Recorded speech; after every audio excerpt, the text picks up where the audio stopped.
Se você está prestando vestibular ou quer simplesmente melhorar o seu estudo em história, esse vídeo é para você. Alguns dias atrás eu fiz uma enquete no Instagram, no meu perfil de professor, aliás, se você quiser, me segue aí, perguntando para os meus alunos quais são as maiores dificuldades enfrentadas no estudo de história e muitas coisas bastante interessantes e que de alguma certa forma já me acompanham como professor, eu já noto que é uma dificuldade há muitos anos, apareceram. Tipo essa, ou essa, ou essa.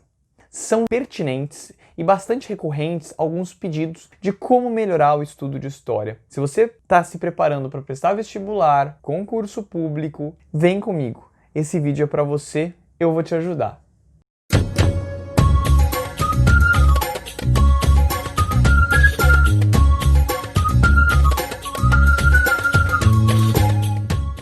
A primeira coisa que você precisa saber, se você quer realmente começar a estudar história, é que história, com H maiúsculo, é diferente de memória e história é uma ciência. O que significa história propriamente? História é uma ciência que estuda o ser humano ao longo do tempo. Então falar de história é falar principalmente do que o ser humano acabou fazendo ao longo do tempo e quais foram as transformações das sociedades humanas. Segundo ponto importante, qual é então o método do estudo da história? Repare que história é o estudo do passado, só que não um passado qualquer, é o passado humano. Como que a gente vai dialogar com esse passado, sendo que a gente vive um presente e a gente está tão distante assim desse passado? Poxa vida, imagine só estudar a Grécia Antiga, que foi século 20 a.C.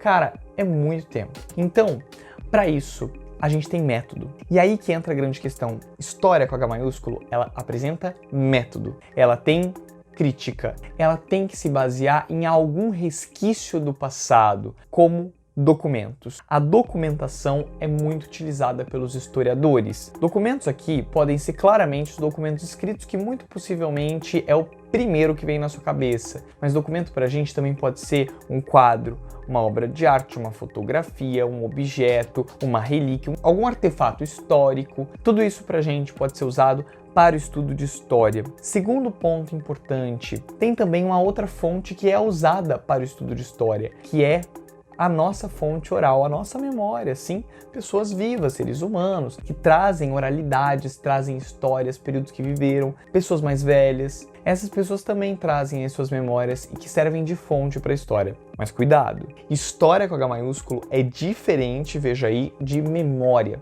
Memória é outra coisa. A memória, ela é carregada, ela está com a gente, ela está com cada um de nós, só que ela é subjetiva. Ela tem a ver com a nossa percepção sobre o mundo em um determinado tempo que a gente viveu. Vamos supor que você é rico. Você vive em um período em que você se enriqueceu. Você, na década de 90, se enriqueceu. Talvez sua memória da década de 90 seja legal. Agora, pense, você pode comparar uma memória de alguém rico com alguém pobre, que se empobreceu na década de 90. Essas pessoas vão ter percepções muito distantes da mesma década, do mesmo período. Por isso, a memória ela é importante para nós, historiadores? Sim. Mas a memória não é história. Se alguém escreveu um período ou uma história sobre sua vida do passado, isso não é história com H maiúsculo. História é uma ciência, tem método e ela não se pauta somente numa memória de uma única pessoa individual. Ela tem que analisar uma série de fontes para que aí sim se chegue a algum resultado conclusivo. Por isso mesmo, a história necessita da utilização constante de fontes e que pares nas academias de história, professores de história, que sabem usar essa metodologia de pesquisa, consigam, portanto, chegar às melhores alternativas com base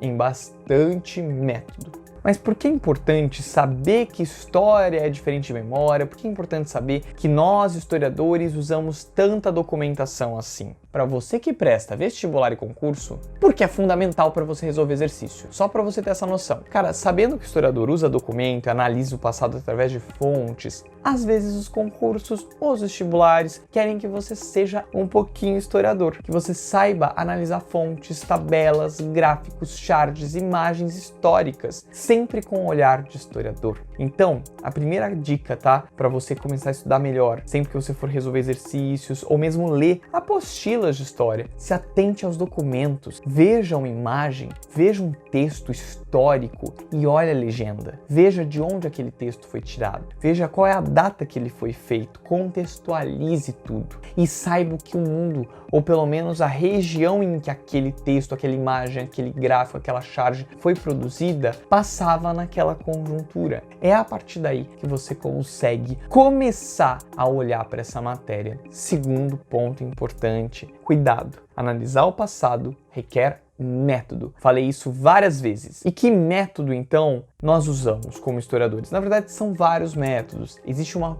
pluralidade deles. Mas há uma coisinha que você, como aluno que está querendo melhorar o seu estudo de história, deve saber. Você nunca pode ser anacrônico. E o que é ser anacrônico? Ser anacrônico é você aplicar coisas nossas no passado. Coisas nossas, professor? Como assim? Por exemplo, conceitos nossos, subjetividades nossas. Há um conceito muito famoso, a ideia de infância, de que a criança deve crescer, deve viver. Na verdade, essa ideia de infância ela é nossa, ela é muito do século XX, XXI, até o século XIX, em várias regiões do mundo ela não existia. A criança não era vista como uma criança que deve brincar, que deve crescer separadamente da vida adulta. Em alguns locais sim, em outros não. Então, repare só, como uma ideia ela pode ser deslocada do tempo. É difícil mesmo estudar história por causa disso. O anacronismo é aplicar algo do nosso presente no passado. Há exemplos muito bobos até, tipo Flintstones, que você aplica lá no desenho Flintstones, um monte de coisa, né, da sociedade urbana atual na pré-história. Então, esse é um exemplo bom de anacronismo. Só que anacronismo consciente, né, feito por programa de TV. Nós, historiadores, não podemos fazer isso, ok? Então,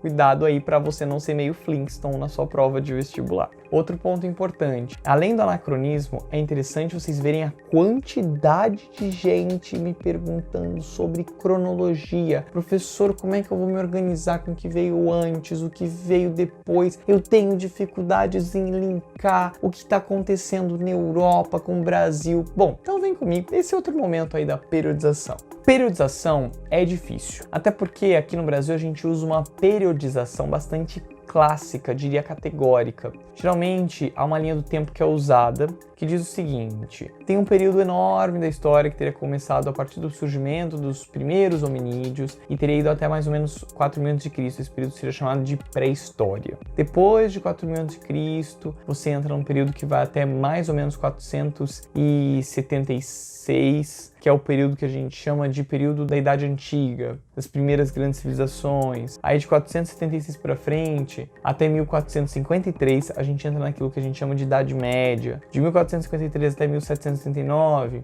Idade Moderna. E de 1789, da Revolução Francesa para frente, a gente teria entrado na Idade Contemporânea. Existe um problema. Vocês viram tudo isso que eu falei para vocês? Basicamente, tudo isso tem a ver mais com uma história que olha muito para a Europa, como se a Europa acabasse sendo o centro do mundo, o centro das ideias, e essa linha do tempo ela é fundamentalmente muito eurocêntrica. Esse é um grande problema dela. Por isso mesmo, essa linha do tempo ela pode ser usada por você para se identificar nos tempos históricos? Pode, desde que você saiba os problemas e principalmente as limitações. O vestibular ele vai querer que você saiba disso.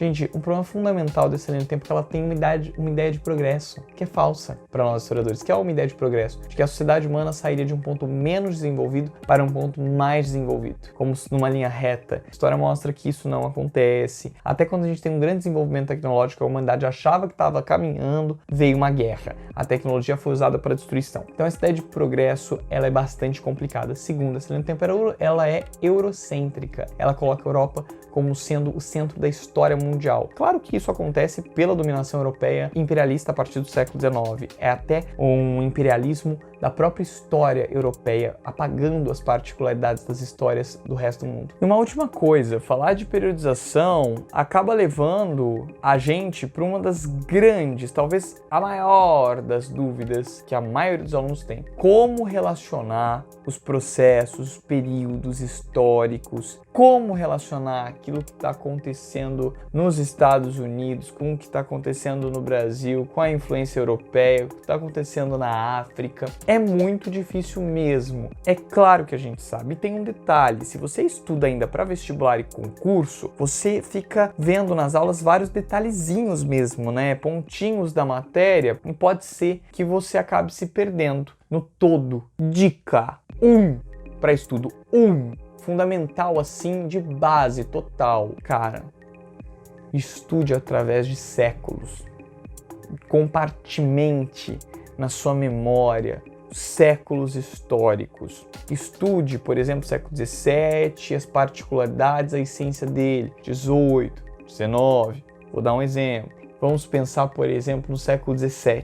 No século XVII, nós tivemos a hegemonia da Holanda acontecendo, dos Países Baixos na Europa. Era, sem dúvida, a maior potência do século XVII. No século XVII, a Holanda invade o Brasil. No século XVII, a Holanda toma possessões portuguesas na África, no litoral africano. A Holanda, portanto, estava arrasando. Parabéns para a Holanda. Porém, há um problema. A Inglaterra começa uma briga com a Holanda no meio do século XVII e gradualmente a Holanda vai perdendo os seus postos, as suas possessões e vai se enfraquecendo e gradualmente ela vai caindo. Olha só, com uma informação da Europa, de qual era o país, a região europeia mais crescente no comércio, já dá para linkar com o que estava acontecendo no Brasil e dá para ir além. Chegando no Brasil, no século XVII, você tem então as invasões holandesas lá na região do Nordeste. As invasões holandesas acabam desestruturando o tráfico negreiro. Isso acaba levando a um processo de crescimento das bandeiras, que era uma série de expedições privadas da região de São Paulo atual, de São Vicente, em que pessoas entravam no interior para muitas vezes caçar indígenas para vender como escravizados, às vezes para o Nordeste. E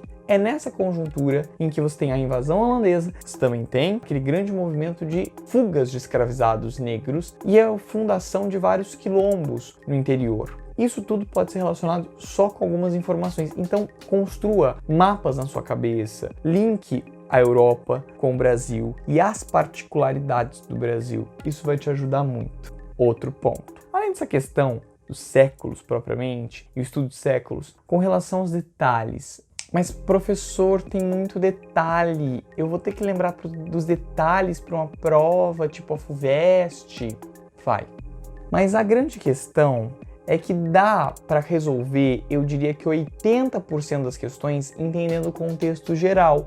Tem uns 20% que tem detalhes sim, mas 80% é entendendo o contexto geral. Então, muito mais importante do que propriamente se atentar aos detalhes, entenda a conjuntura toda, que já pode te ajudar. O que, por exemplo, os historiadores tendem a pedir nas provas vestibulares? O que está mudando na sociedade e o que está sendo mantido? É o que a gente chama na história muito bonito de continuidades e rupturas. Olha que bonito. E, por exemplo, a gente pode usar o período do Renascimento como exemplo. O Renascimento, vocês devem se lembrar, é aquele período da passagem da Idade Média para a Idade Moderna. O que o vestibular pode cobrar sobre isso? Quais são as mudanças? O que está se alterando? Por exemplo, uma novidade é uma valorização cada vez maior do humanismo, do ser humano, um racionalismo cada vez mais intenso na dissecação de cadáveres, uma produção de obras um pouco mais realistas.